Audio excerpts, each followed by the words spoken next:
ان قریب اللہ ان کو اجر عطا فرمائے گا اور اللہ بخشنے والا مہربان ہے۔ اس سے معلوم ہوتا ہے کہ وہ لوگ جو صاحب ایمان ہیں اور وہ مومن برحق ہیں اور صحیح العقیدہ ہیں، وہ اللہ تعالیٰ پر ایمان لائے، اللہ تعالیٰ نے جتنی بھی کتابیں نازل کی ان پر ویسے ہی ایمان لائے جیسے اللہ تعالیٰ نے کہا، تمام انبیاء علیہ السلام پر ایمان لائے، تو بے شک اللہ تعالیٰ ایسے لوگوں کو پسند فرماتا ہے۔ لیکن اب اس کے ساتھ دیکھیں ہمارا یعنی اہل سنت کا ایک عقیدہ جو ہے وہ بھی ثابت ہوتا ہے کہ بعض لوگوں کا کہنا ہے کہ اگر کوئی شخص کبیرہ گناہ میں مبتلا ہے تو وہ دائرہ اسلام سے خارج ہو جاتا ہے اور ساتھ ساتھ وہ جہنم کا بھی مستحق ہو جاتا ہے، اور نہ صرف جہنم کا مستحق ہوتا ہے بلکہ وہ کافر بھی ہو جاتا ہے۔ تو اس سے ایک بات آپ کو غور کرنی ہے کہ گناہ کبیرہ اور گناہ صغیرہ کیا ہیں۔ دیکھیں دونوں ہی گناہ، اب دیکھیں کبیرہ جو ہے وہ بڑا گناہ کہا گیا اور صغیرہ اس کے مقابلے میں، ایسا نہیں ہے کہ گناہ صغیرہ چھوٹا گناہ ہے، بس اسے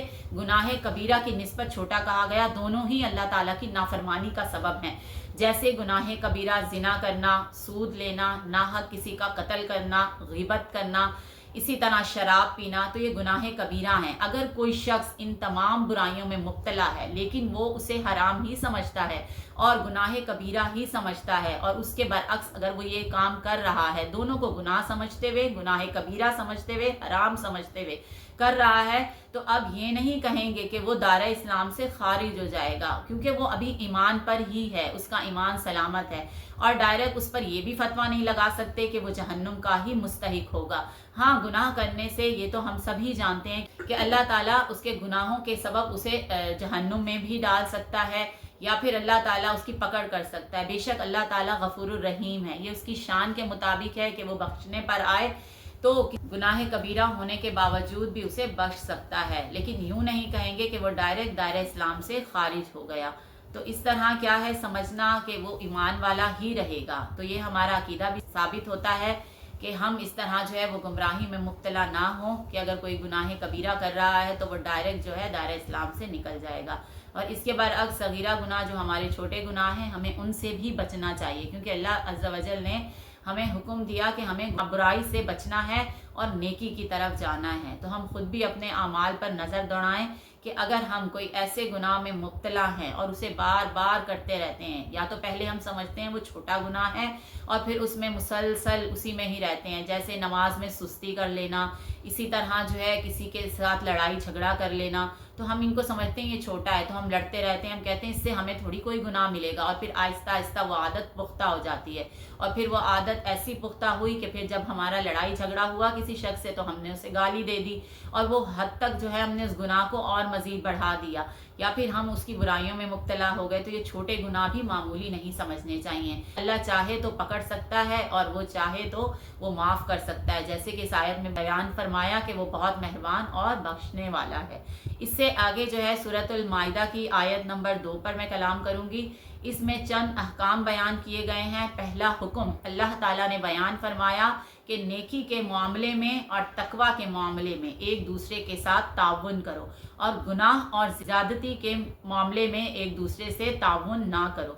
اور اللہ تعالیٰ سے ڈرو، بے شک اللہ تعالیٰ شدید عذاب میں مبتلا کرنے والا ہے۔ اب دیکھیں یہاں اس آیت میں معلوم ہو رہا ہے کہ نیکی اور تقوی کے کاموں میں ایک دوسرے کی مدد کرنا۔ اب نیکی اور تقوی کے کاموں میں ایک دوسرے کی مدد دو طریقوں سے ہو سکتی ہے، ایک تو جو ہے ہم علمی مدد، اور ایک جو ہے مالی مدد۔ اب مالی مدد کس طرح کہ اگر کوئی شخص ہے وہ دین کے کاموں میں مصروف ہے، وہ دین کے کاموں میں چلنا چاہتا ہے اور اس کے پاس باقی وسائل نہیں ہیں، تو ہم اس کی مدد کر سکتے ہیں۔ وہ متقی ہے، وہ پرہیزگار ہے، اور وہ دین پر چلنا اس کے لیے تھوڑا سا مشکل ہے کیونکہ اس کے پاس مالی وسائل نہیں ہیں، تو ہم کیا کریں، ہم اس کے ساتھ اچھا سلوک کریں، اس کے اپنے پیسوں سے اس کی مدد کریں تاکہ وہ یکسوئی کے ساتھ جو ہے وہ دین کے کاموں کو انجام دے سکے۔ جیسے علماء کرام ہیں اور وہ اپنی فیملی کو سپورٹ کرتے ہیں، تو پھر ان کے لیے جو ہے ذریعہ معاش کی بھی ضرورت ہے، ظاہر ہے بچے ہیں، اہل و عیال جو ہے ان کے لیے بھی کچھ نہ کچھ پیسوں کی ضرورت ہے۔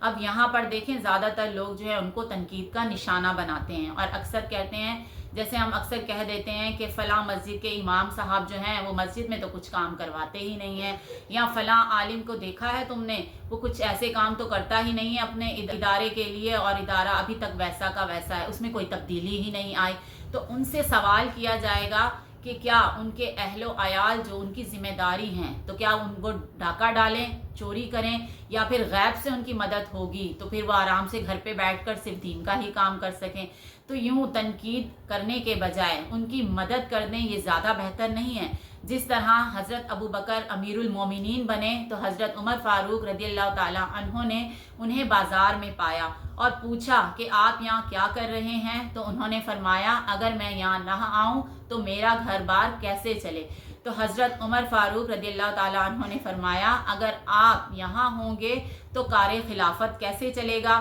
پھر باہم مشاورت سے ان کے لیے باقاعدہ وظیفہ مقرر ہوا، اور پھر جو ہے وہ اس طرح مالی وسائل سے جو ہے فارغ ہوئے، اور پھر دین کے کاموں میں جو ہے انہوں نے اسے اچھے سے انجام دیا۔ اور پھر دیکھیں اس سے یہ بھی ثابت ہوا کہ اگر ان کے پاس وسائل نہیں تھے تو انہیں فراہم کیے گئے، ان پر تنقید نہیں کی گئی، انہیں تنقید کا نشانہ نہیں بنایا گیا۔ پھر اسی طرح وہ والا دور جو ہے وہ پھر آگے بھی مزید چلا، مجاہدین جب جاتے تھے جہاد کے لیے تو پھر ان کے لیے بھی باقاعدہ وظیفے مقرر کیے گئے تھے تاکہ ان کی مدد ہو جائے۔ پھر اگر ہم اس کی دوسری سائڈ دیکھیں تو اگر جیسے کوئی ادارہ بن رہا ہے اور ہم دیکھتے ہیں کہ ہمارے پاس اتنے وسائل ہیں کہ ہم وہاں دے سکتے ہیں، اپنی جو ہے اپنی ضروریات کے علاوہ ہمارے پاس پیسہ ہے، اور ویسے بھی دیکھیں ہمارا پیسہ دینا جو ہے وہ کبھی بھی اللہ کی راہ میں ضائع نہیں ہوتا، وہ بلکہ محفوظ ہو جاتا ہے۔ ہم سمجھتے ہیں کہ وہ خرچ ہو گیا، ہمارے اتنے پیسے مائنس ہو گئے، اصل میں وہ مائنس نہیں ہو رہے، وہ ہمارے ایڈ ہو رہے ہیں، وہ اللہ تعالیٰ کے پاس جمع ہو گئے جو بروز محشر کام آئیں گے۔ تو یہ ہے اصل میں دینی معاملات میں جو ہے معاونت کرنا، مدد کرنا، کہ اللہ تعالیٰ جو ہے اسے پسند فرماتا ہے۔ پھر ہم دوسرا دیکھیں گے علمی تعاون، کہ ایک شخص ہے وہ بالکل ہی جاہل ہے تو آپ نے اسے علم سکھا دیا، اور ایک جو ہے وہ صاحب علم ہے تو آپ نے اسے مزید علم سکھا دیا، اسے گناہوں کی معرفت حاصل ہوئی، اسے آخرت کا علم حاصل ہوا جس سے اس کے اندر خوف خدا پیدا ہوا اور وہ برائی اور گناہوں سے بچے گا، تقویٰ پائے گا۔ تو یہ بھی اس کی ایک مدد ہے، یہ بھی نیکی کے کاموں میں اس کی مدد ہو گئی۔ اسی طرح اگر کوئی حدیث لکھتا ہے، قرآن پاک کا تفسیر و ترجمہ کرتا ہے اور پھر اس کے پاس وسائل نہیں ہے کہ اسے پرنٹ کروا سکے تو آپ اسے پرنٹ کروا کر دے دیں۔ اسی طرح اگر کوئی آپ سافٹ ویئر کسی کو نیڈ ہے کہ وہ اسلامی جو ہے وہ کوئی سافٹ ویئر بنانا چاہتا ہے تو اسے سافٹ ویئر بنا کر دے دیں، یا پھر کوئی ایسی ایپ ہے جسے اسے چلانا نہیں آتی تو آپ اس کی وہ مدد کر دیں۔ یعنی اگر ہم دیکھیں، ہم سمجھتے ہیں ان چھوٹے چھوٹے کاموں میں کیا نیکی، تو ان کاموں سے بھی جو ہے ہم کسی کی مدد کر سکتے ہیں، اور جو یہ آیت میں نے بیان کی ہے اس میں پوری اترتی ہے کہ یہ نیکی اور تقویٰ کے کاموں میں جو ہے اس کی مدد ہے۔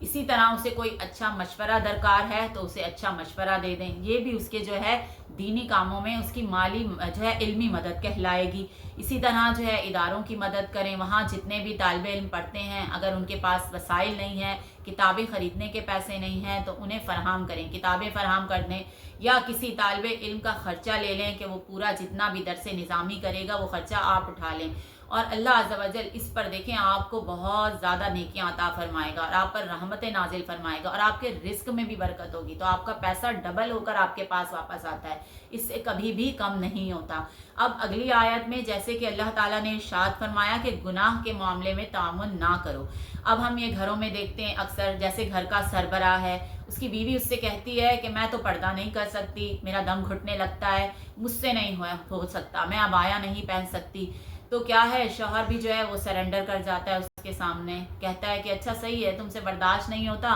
تو تم نہ پہنو، نقاب نہ کرو۔ تو جبکہ یہ اصل میں اللہ اور رسول صلی اللہ علیہ وآلہ وسلم کی نافرمانی ہے، تو ہم یہاں پر کیوں ایسا کہہ دیتے ہیں اللہ اور رسول کو معاذ اللہ، کیا ہم پسے پش ڈال دیتے ہیں، ہم سمجھتے ہیں کہ یہ کام نہیں ماننا، تو یہ گناہ کے معاملے میں تعاون ہے۔ اصل میں تو ہمیں لگ رہا ہے ایک چھوٹی سی بات ہے لیکن یہ کوئی معمولی بات نہیں ہے۔ اسی طرح شوہر اگر کم کمائی کرتا ہے تو بیوی اسے مجبور کرے کہ کمائی بہت کم ہے، ہمارا گزارا نہیں ہو سکتا، تم بھی جو ہے وہ رشوت لے لیا کرو یا کچھ اس طرح کا کام کر لو جو کہ حرام ہو،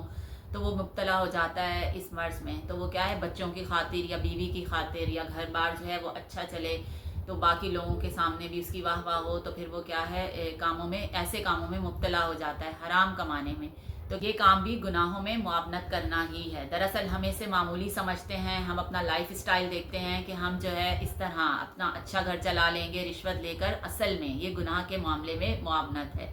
اسی طرح ساس ہے گھر میں، بہو ہے، اگر بہو جو ہے کام اچھے کر رہی ہے اس کے باوجود ساس کو وہ پسند نہیں یا بیٹے کی پسند سے آئی ہے، یا بعض اوقات ایسا ہوتا ہے کہ ساس اچھی ہے اور بہو اچھی نہیں ہے، تو وہ بھی بیوی جو ہے وہ شوہر کے کان بھرے کہ تمہاری ماں مجھ سے بہت ظلم کرتی ہے، جب تم کام پہ جاتے ہو تو وہ مجھے مارتی ڈانٹتی ہے یا بدتمیزی سے پیش آتی ہیں، اور اس طرح یہ کام جو ہے یہ بھی گناہ کے معاملے میں معاونت ہوگی۔ اسی طرح نندے ہیں وہ جو ہے ساس کے کان بھریں اور کہیں کہ بھائی سے کہیں بھابھی اچھی نہیں ہے، وہ ہمارے ساتھ لڑتی جھگڑتی ہے، گھر کے کاموں میں دلچسپی نہیں لیتی، اور ان کے کہنے پر شوہر اپنی بیوی سے برا رویہ اختیار کرے، اس سے گالی گلوچ کرے یا اسے برا بھلا کہے، تو یہ بھی گناہوں کے معاملے میں ہی معاونت ہوگی۔ ہم سمجھتے ہیں کہ یہ معمولی کام ہے گھر کے اور ایسی باتیں ہیں، لیکن اصل میں یہ بھی اللہ تعالیٰ نے جو آیت ارشاد فرمائی کہ یہ زیادتی اور گناہوں کے کاموں میں مدد ہے، تو یہ اسی میں ہی شمار کی جائے گی۔ اسی طرح ہم دیکھتے ہیں پیشہ ور فقیروں کو مانگ رہے ہیں، حالانکہ مانگنا کسی کے لیے بھی جو ہے اللہ تعالیٰ نے جائز قرار نہیں دیا، ہاں صرف اس شخص کے لیے ایسا مسکین جس کے پاس اگلے وقت کا کھانا بھی موجود نہ ہو، یعنی پیٹ بھرنے کے لیے اس کے پاس کھانا بھی موجود نہیں ہے، تو صرف وہ دستے سوال کر سکتا ہے، اور وہ بھی صرف پیٹ بھرنے کے لیے، یعنی جتنا اسے ضرورت ہے، کیونکہ آپ صلی اللہ علیہ وسلم کا ارشاد ہے، مفہوم حدیث ہے کہ ایسا شخص جو کسی سے دستے سوال کرے بغیر عذر کے، اسے کوئی ضرورت نہ ہو، تو بروز محشر وہ ایسا آئے گا کہ اس کے چہرے پر گوشت نہ ہوگا۔ تو آپ نے دیکھا یہ کتنی سخت وعید ہے، تو بلا عذر کسی کے آگے دستے سوال کرنا، ضرورت بھی نہ ہو، تو یہ ارد گرد ہم پیشہ ور فقیر دیکھتے ہیں، اگر وہ مانگ رہے ہیں تو ہم ہی ان کے گناہوں میں مدد کر دیتے ہیں، ہمیں لگتا ہے کہ وہ واقعی مستحق ہے، حالانکہ مستحق جاننے کے لیے ہمیں معلوم ہونا چاہیے کہ واقعی اس کے پاس کچھ موجود ہے یا نہیں ہے، اور پھر اللہ تعالیٰ اس پر جو ہے وہ عذاب بھی دینے والا ہے کہ اگر ہم کسی کے گناہوں کے معاملات میں اس طرح مدد کرتے ہیں تو کیا ہے، اس سے ہماری جو ہے پکڑ ہو سکتی ہے، کیونکہ اس آیت کے آخر میں اللہ تعالیٰ نے ارشاد فرمایا کہ وہ غضب دینے والا بھی ہے اور وہ پکڑ کرنے والا بھی ہے۔ بے شک اللہ تعالیٰ غفور الرحیم ہے، وہ معاف کرنے والا ہے، لیکن اللہ تعالیٰ کا جو ڈر ہے، یعنی اللہ تعالیٰ ہمیں عذاب میں بھی مبتلا کر سکتا ہے، یہ اس کی شان کے لائق ہے۔ آج جو کچھ بھی میں نے آپ کو یہاں بتایا اس پر اللہ تعالیٰ ہم سب کو عمل کرنے کی توفیق عطا فرمائے، اور اگر مجھ سے کوئی غلطی کوتاہی ہوئی ہے تو اللہ تعالیٰ اپنے حبیب صلی اللہ علیہ وسلم کے صدقے معاف کرے اور اسے ہمارے لیے ذریعہ نجات بنائے۔ وآخر دعوانا ان الحمد للہ رب العالمین۔ اگر اس طرح آپ نے مزید تفسیر قرآن پاک کی اور ویڈیو دیکھنی ہے تو ہمارے چینل مدرسہ صراط مستقیم کو لائک کیجئے، شیئر اینڈ سبسکرائب کیجئے، اور آپ سب سے گزارش ہے کہ ہمارا مدرسہ صراط مستقیم جو کہ ابھی زیر تعمیر ہے، جہاں پر بچوں کو اور بڑوں کو اور خواتین کو اسپیشلی تعلیم دی جاتی ہے، اس کے لیے زیادہ سے زیادہ تعاون کیجئے، کیونکہ اللہ تعالیٰ کی راہ میں دیا گیا پیسہ آپ کا کبھی بھی ضائع نہیں جاتا، اور وہ آپ کے لیے ذریعہ نجات بنے گا۔ تو نیچے دیے گئے ڈسکرپشن باکس میں ہمارا نمبر موجود ہے، آپ اس پر جو ہے زکوٰۃ، صدقات، عطیات دینے کے لیے اس نمبر پر رابطہ کر سکتے ہیں۔ جزاک اللہ خیر۔